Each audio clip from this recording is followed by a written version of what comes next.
Ladies and gentlemen, boys and girls, aliens and predators, it is the most wonderful time of the year again. A new Call of Duty has just launched. I've had my hands on it for about a week and a half now. I figured I'd give it a full game review of all 3 modes and the mechanics and everything I liked about the game, what I didn't like about the game, and whether or not you should put it on your holiday lists. So basically how I'm going to do this is I'm going to talk about all 3 modes of the game: campaign, multiplayer, and zombies, obviously. Just cover them piece by piece and what I liked about them, what I didn't like about them, and mechanics overall. Now that you guys know that, let's hop right into it. Kicking it off with multiplayer, because that's what most people want to hear about first. The multiplayer I actually do like this year. It's not without its issues, but it's very balanced. The weapon balancing in the beginning of the game has been very balanced this year. They took our feedback from the beta, obviously. That's what it was for.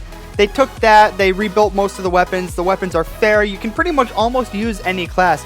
I've even seen a lot of people using light machine guns, and sniper rifles are also back. Quick scoping is a thing again. I've had that happen to me a few times. It pissed me off and made me happy at the same exact time just to see it. But overall, it's a really good balance for all the weapons, and it's beautiful that it came out that way. And when the weapon has been found to not be balanced, and there have been a few weapons that have been above par, above the others. So what they've actually done is, instead of downloading a huge patch that they do every now and then, they've actually been updating the game as we've been playing it every few days for the first few days of launch. They've updated the game, rebalanced weapons, done whatever it is, and they've actually patched a few glitches here and there which needed to be done quickly. But those are getting wrapped up really quickly. I'm really impressed with Treyarch's response time for the game this year. It's actually made me really hopeful about the game throughout the entire year. The multiplayer mode, as far as the maps go, I was really impressed with now seeing all the maps after the beta. They've actually included what I called for in one of my older videos. They needed more color, they needed a different variety of places to battle, and that's exactly what they did. You've seen some of the jungle maps, they have a desert maps, they have snow maps, and they're different locations. It's not just like they did in Advanced Warfare where they threw an Atlas logo on everything. They're places you wouldn't think would be a battle at, or shouldn't be a battle at, like an abandoned aquarium. It's not my favorite map, but I appreciate the idea of it. And they've done that this year, and they went back to the 3-lane format for their maps. There's 3 lanes in the map, so the maps actually, if you know what you're doing and you know how to control a map, this is going to be your Call of Duty. Enemies aren't randomly popping up behind you and stuff. You can flank, but you have to be smart about it. You have to know how to control a map, just like you did in Black Ops 2. And it came out fantastic. You have to actually have intelligence about the game, and people aren't just going to pop up behind you and you're always getting killed from behind. No, there's actually map control, which is fantastic. I'm glad they were able to do that. With the new boost features, those are actually really fantastic. The wall run is great. Not a lot of complaints about it. Every now and then it just won't work. Every few times or so, I don't know, I just fall off the wall. Maybe I just suck. It's probably because I just suck. But whatever. I mean, the mechanics work really well. Every gunfight's not in midair like it was in Advanced Warfare. It feels like a really old Call of Duty, and it basically is just to help you get around the map easier and create some new lanes of sight and stuff like that, which I think is fantastic.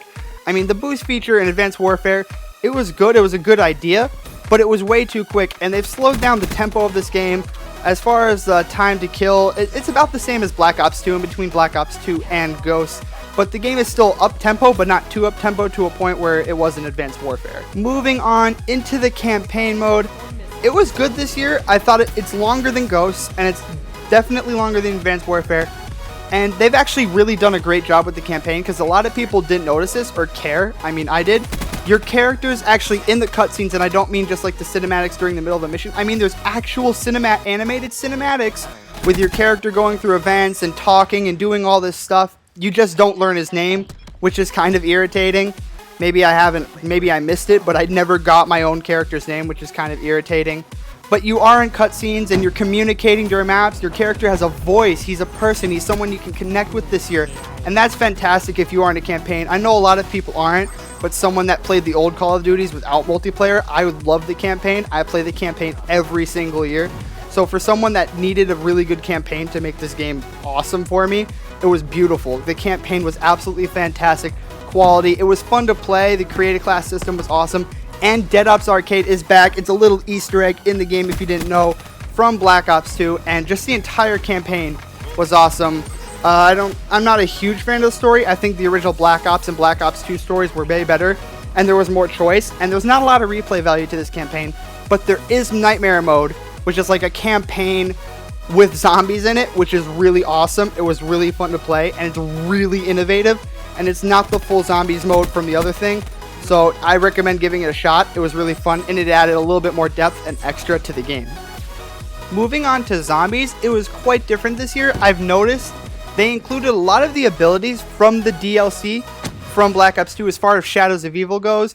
The Giants is a whole different thing. It's part of the DLC, and I will talk about that in a little bit later or in a separate video. I don't know yet. Depends where this commentary goes. But it was very different. The map, as far as training goes, for those of you who just like to train to high rounds, it's very hard to set up the map to get all your perks and Pack-a-Punch if you don't know what you're doing. Once you get your rhythm down, it'll become easier, but it's still more difficult without spoiling it for you. There's gate worms and stuff, and obviously you still have to do the Mob of the Dead thing where you become like the ghost, except it's called a beast this year, and you can actually eliminate zombies in it, which I thought was a fantastic feature, finally, rather than just zapping them away. But there's a grappling feature, and it does take some getting used to, and it is more meant for 4 players with how large the map is. It's more like Mob of the Dead, where it's a story mode map, or like Buried, where it's a story mode map, compared to as an old-fashioned, I just want to kill zombies, run around in circles, and see how high I can get kind of map, which is kind of disappointing for you older zombies fans, I know, but at the same time, I really like the direction they took Shadows of Evil, as it's got a lot of depth and a really cool story, and the map looks absolutely fantastic when you play it. That being said, they did build it like a DLC map and not one of the base maps for the game, and as a result of that, this is the only map you get on launch, which may not last very long for you older zombies players. But that being said, if you got the hardened edition or you got a season pass, you basically get a remake of Doris, which is really good, and it's very good for these old zombies players who just, again, want the old-fashioned kind of zombies where you got to turn the power on and then just continue to kill stuff with a bunch of really cool Easter eggs. Without spoiling it again, you can get stuff from either side. You can get specialist weapons like a sword or the Annihilator. I'm not going to tell you how to get them right now. That's not what this video is about. But you can go ahead and do that in both of those maps. The thing is, though, is you have to pay extra to get the Giants. Since it's a remake, it should have come with the game to keep the base zombie franchise and players happy. Basically, keep the basic zombies, the guys who have supported you all the years, keep them happy if they don't really like that Mob of the Dead, Buried style kind of zombies. If they don't want the story, they just want to kill stuff. And even at that, Giants still had a really good story, but it shouldn't have been something you had to pay extra for, because you only get one map with zombies, and if you're not someone who spends a lot on DLC, the game's not going to be very valuable as far as how much in depth, how much detail, and how much time you actually spend on it, just because you're going to only be replaying one map, whereas you technically had 4 plus the actual transit version of the map in Black Ops 2. Now that I've covered all 3 modes, let's hop into some negatives of the game overall. Overall, the boost feature was good. Sometimes it can get kind of annoying. Spawns, I've noticed in game modes like Team Deathmatch and Kill Confirmed, and even sometimes, I played a few Capture the Flag games, not many, but even then, sometimes it gets a little too crazy on the map, and the spawns don't really necessarily work out. It doesn't happen a lot, and it's not frequent, but every now and then, there will be a few bad spawns where I see a player materialize in front of me, in the corner somewhere, wherever I'm moving around, I just happen to see him pop up, which can be kind of irritating for both them and me respectively. It's kind of annoying, and it is really difficult to play as. Again, zombies, I already covered that. There should have been more maps, and it's really narrow. There should have been more included. Campaign, it should have been longer. They should have done the decision-making thing they did from Black Ops 2. That was kind of disappointing.